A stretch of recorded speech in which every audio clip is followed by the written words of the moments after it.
수알머순과 길잡이 사형쌤의 수학수다. 안녕하세요, 순이에요. 안녕하세요, 사형쌤이에요. 감기무량합니다. 70번째 시간이네요. 그러니까요. 꽤 긴 시간 동안 온 것 같아요. 그죠? 네. 그래서 엄청나게 많은 이야기를 한 것 같지만 사실은 아직도 초입 부분입니다. 그런 듯해요. 자, 아주 기본적인 것부터 이야기를 진행하다 보니까 네. 뭐 당연히 길어질 수밖에 없는 거라고 생각하고요. 뭐 그래서 이 동영상을 혹시나 보시는 분이 있으면 제목을 잘 보시고 건너뛸 부분은 건너뛰셔도 상관이 없습니다. 난 이거 잘하는 것 같아라고 생각하면 건너뛰어도 돼요. 근데 한 번 정도는 그냥 쭉 보는 것도 나쁘지 않아요. 왜냐하면 그럼요. 개념 정리니까 되게 그렇죠. 중요한데 보통은 그냥 일반 식만 외워서 풀잖아요. 그것도 있고요. 음, 잘 모르면서 알고 있다고 착각하는 경우도 되게 많아요. 그래서 식만 가지고 푸는 거는 좀 무리가 있지 않을까? 예, 알고 라는 있다고 생각이다. 착각하는 음, 사람도 되게 많습니다. 음, 그래서 정확한 그러니까 기본 개념들을 좀 음. 탑재하려면 쭉 하니 한번 이 동영상들을 살펴보는 것도 유의미할 것 같아요. 그렇게 긴 시간은 아니니까 그렇죠. 생각보다. 지난번에 이제 모든 1차 방정식은 대표적으로 이렇게 표현할 수 있다. 있다라는 걸 배웠고 네. 그래서 이런 2차 방정식의 근 특히 a가 이제 0이 아닐 때가 우리가 관심이 있는 거니까 네. 그때 근 x는 이렇게 표현할 수 있어라는 것까지 이야기를 했었죠. 네. 그래서 이제 굳이 표현하자면 뭐 근해 공식이라고 불러도 상관이 없다. 없을 듯한데 사실 여기 대입하는 것보다 그냥 주어진 등식을 변형해서 그냥 구체적인 숫자에서 풀어내는 게 훨씬 더 빠를 것 같아요. 빠르고 간단하기 때문에 굳이 이렇게 변형을 해서 이 식을 끌어낼 이유는 없어요. 별로 없다라고 이야기했었죠. 그러면 이제 보다 보편적인 일반적인 방정식 해법들에 대해서 접근을 해야 되는 거잖아요. 근데 여기서 일반적인 벗어나진 않죠. 그렇죠. 기본적으로. 요 이야기에서 벗어나질 않아요. 근데 일반적인 방정식을 이야기를 하려면 일단 첫 번째 1차를 했으니까 당연히 2차라든지 네. 3차 방정식에 대한 이야기를 해야 될 것 같잖아요. 그럴 것 같죠. 예. 이렇게 아이디어를 우리가 확장을 해나가려면 요 기본 틀은 변화하지 않지만 몇 가지 얘네들이 이제 전부 다 공통적으로 뭐냐면 생략되어 있지만 2차, 3차의 다항 방정식이라는 이야기거든요. 네. 그러니 다항 방정식을 다룰 수 있는 연습들을 좀 해야 되겠죠. 해야 됩니다. 그래서 다항식을 다루는 일반 훈련들을 좀 할 필요가 있게 돼요. 네. 근데 이 다항식을 다루는 일반 훈련이라고 해봤자 사실은 예전에 이야기했던 문자식의 기본 그래서 전개와 인수분해의 개념을 이야기했었잖아요. 네. 여기에서 벗어나는 것은 사실 없어요. 그래서 전개든 인수분해든 사실은 전부 다 분배 법칙으로부터 나온 개념이다. 라는 사실을 우리는 기억을 해내야만 합니다. 그래서 분배 법칙이라는 게 별거 아니라 가로가 쳐져 있으면 B 더하기 C를 먼저 해준 다음에 그 결과에 A를 곱해줘야 하는데 그렇게 계산해봤자 사실은 A와 B의 곱에다가 A와 C의 곱을 더해준 것과 결과가 같죠. 어떻다? 네, 동일하다. 네. 왜냐하면 B도 A배 해주고 C도 A배를 해줘서 더해주면 그게 B 더하기 C 전체 A배하고 어떨 거니까? 같을 거니까. 같을 거니까. 그래서 이런 분배 법칙은 성립한다라고 그냥 받아들이기로 그렇죠. 약속을 했었죠. 그래서 이걸 이렇게 고치는 것을 전개한다라고 표현했었고 이걸 이렇게 고치는 것을 인수분해한다라고 표현했었어요. 네. 그러면 이러한 분배 법칙을 좀 더 일반화시켰을 때 여러 개의 항들이 이렇게 더해지는 꼴은 어떻게 해요? 라고 물어보면 사실 이게 순서가 바뀌어서 얘가 뒤에 곱해져 있어도 똑같잖아요. 네, 그렇죠. 그러니까 이걸 한 묶음으로 보자. 간단하게. 그럼 이렇게 곱해주면 이것은 A 곱하기 C 더하기 D가 되고 이렇게 곱해주면 B 곱하기 C 더하기 D가 되니 이것은 다시 한번 분배 법칙을 적용하니 AC, AD, BC, 더하기 BD랑 같구나. 네. 그래서 이제 결론적으로 봤더니 요렇게 네. 다 따로 요렇게 곱해준 거하고 같더라. 똑같구나라는 걸 이제 우리는 알게 되는 거죠. 그러면 앞으로는 굳이 이 과정을 쓸 이유가 없습니다. 없겠구나. 그래서 얘를 생략하고 한 번에 이렇게 전개를 해버립시다. 네. 요게 이제 분배 법칙의 법칙. 전개의 이제 기본이었단 네. 말이에요. 그러면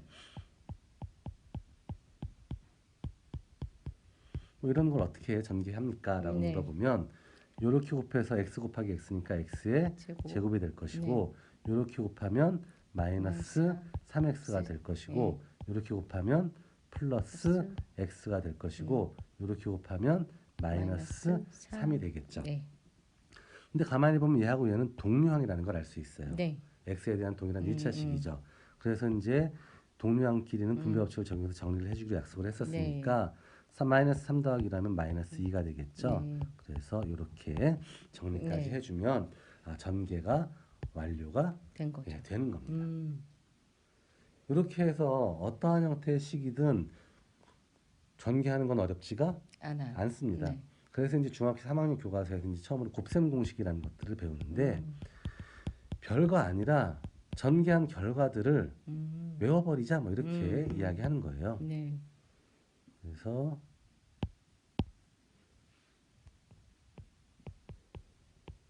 이건 어떻게 되냐?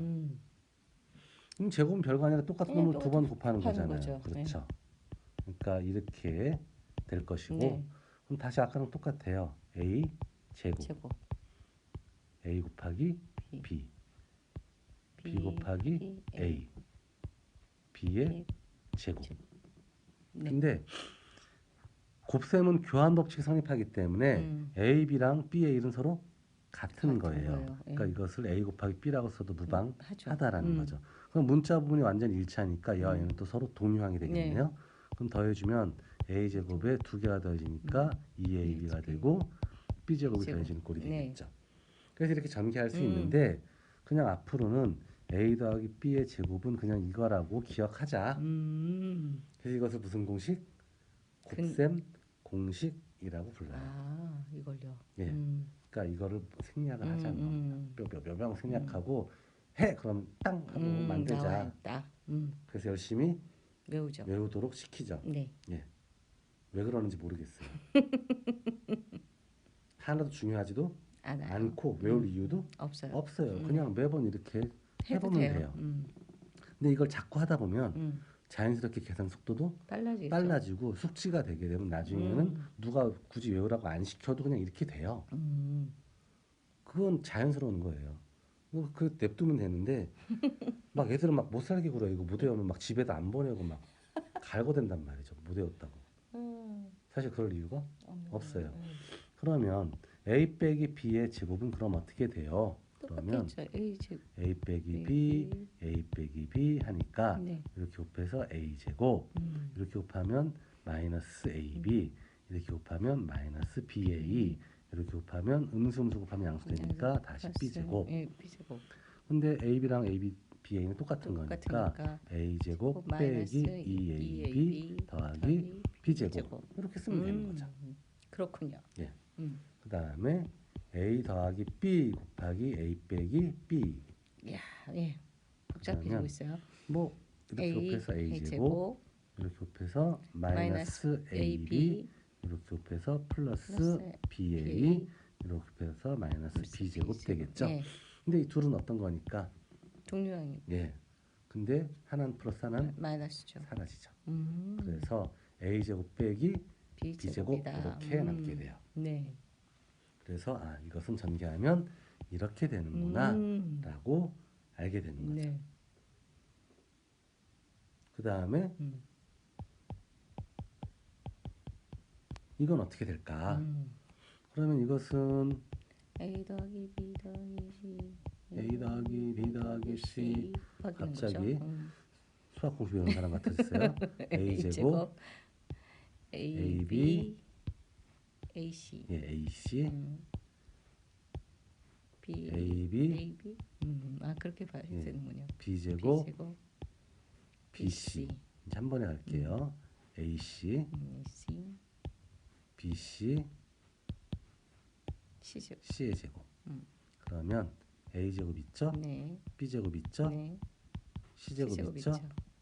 ab 두 개죠? 없어지죠. 아니죠. 더하기였죠. bc bc도 두 개, ac도 두 개. 그러니까 두 개의 ab bc ac인데 요게 a b c 수니까 순환한 꼴처럼 이것도 ca라고 보통 많이 써요. 아, 그래요. A에서 B, B에서 C, C에서 다시 A로. 아, 이러면 기억하기가 좀 더 편하겠네요. 좋아 보이죠. 그래서 열심히 이것들을 이제 막 외우는 거죠. 소위 이야기하는 곱셈 공식. 근데 사실 외울 필요가 없습니다. 예, 그냥 간단한 이야기예요. 네. 더 나아가서 뭐 이런 것도 해볼까 뭐 이런 거죠. 똑같네요. 세 분. 그렇죠.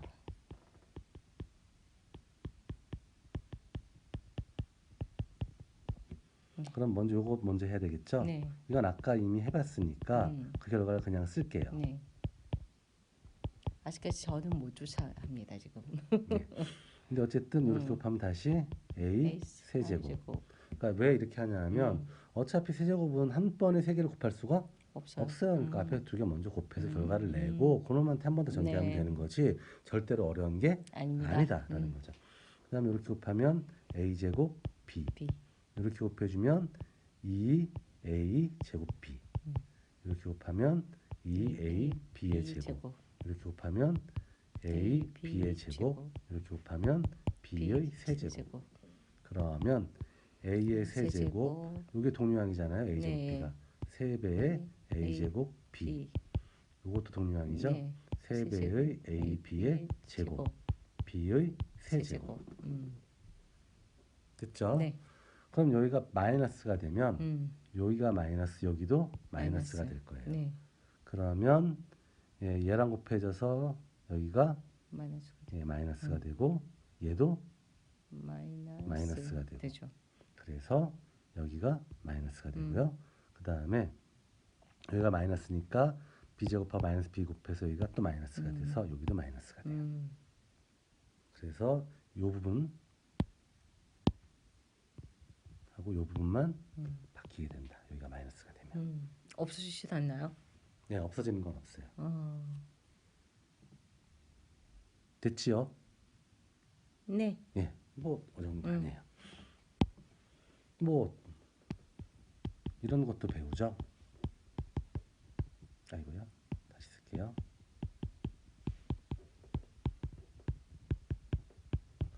네. 자, 이렇게 곱하면 A 세제곱, 이렇게 곱하면 마이너스 A 제곱 B, 이렇게 곱하면 플러스 A B의 제곱, 이렇게 곱하면 플러스 A 제곱 B, 이렇게 곱하면 마이너스 A B의 제곱, 이렇게 곱하면 플러스 B 세제곱. 얘는 얘랑 동류항인데 네, 마이너스 지워지네요. 그렇죠. 얘랑 얘도 지워집니다. 예. 그래서 A 세제곱 더하기 B의 세제곱. 이번엔 A 빼기 B 곱하기 A 제곱 더하기 AB 더하기 B 제곱. 이렇게 곱하면 A 세제곱. 이렇게 곱하면 A 제곱 B. 이렇게 곱하면 A B의 제곱. 이렇게 곱하면 마이너스 A 제곱 B. 이렇게 곱하면 마이너스 A B의 제곱. 이렇게 곱하면 마이너스 B 세제곱. 또 얘랑 얘랑 얘도 없어지죠. 그래서 A 세제곱 빼기 B 세제곱. 네.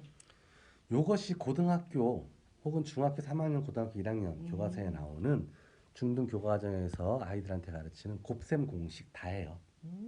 그렇군요. 사실은 이 곱셈 공식으로 담을 수 있는 것만 있겠어요? 사실은 안 그런 게 훨씬 더 많겠죠. 많아요. 이건 특별한 케이스에 불과한 거예요. 그러니까 기본적으로 이 정도는 알아두자. 예, 해당하는 거지. 이것만 이렇게 안다고. 해서 전개하고 난 다음에 인수부대 하는 꼴들도 뭐 물어보거나 이런 문제가 있나요? 날카로운 질문인데 다음 시간에 얘기하려고 숨겨뒀던 건데. 궁금해졌어요 갑자기. 자, 그렇겠죠? 전개하는 것과 인수분해는 사실 한 몸이잖아요. 네. 예. 그러면 이런 곱셈 공식을 고등학교 때 암기하라고 연락 갈구나 미안해요. 속을 써버렸네요.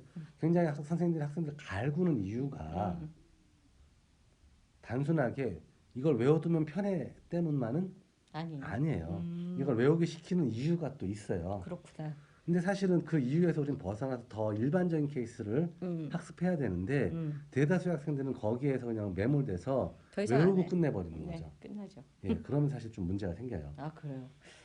문제가 생기는 게 어떤지 궁금한데요. 근본적인 질문이 나오면 해내버리는 거죠. 아, 그래서 이제 그런 질문들이 어떤 꼴인지 그 다음에 그런 것들을 어떻게 또 우리는 해결할 수 있는지에 대해서 다음 시간에 이어서 이야기를 해보도록 네. 할게요. 오늘 여기까지 하자. 안녕. 안녕.